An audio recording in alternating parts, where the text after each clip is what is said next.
Azadi ইনকলাবী Azadi ATF তো রক্ত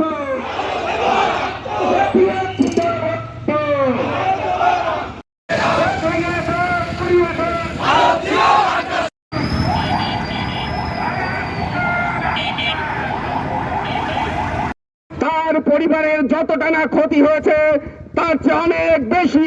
সরকারকে বলতে চাই, আপনারা বাংলাদেশের যত অস্ত্রের মামলার আসামি আছে, ডাকাতি মামলার আসামি আছে, শহীদ হয়েছেন।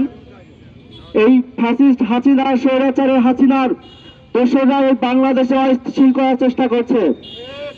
আমরা নির্বাচনের সময়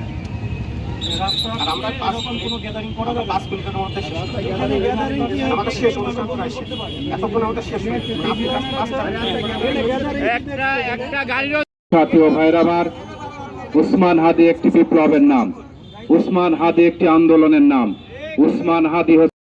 উসমান হাদিকে যারা পরিকল্পিতভাবে হত্যা করেছে, আমরা চুয়াডাঙ্গাবাসী তাদেরকে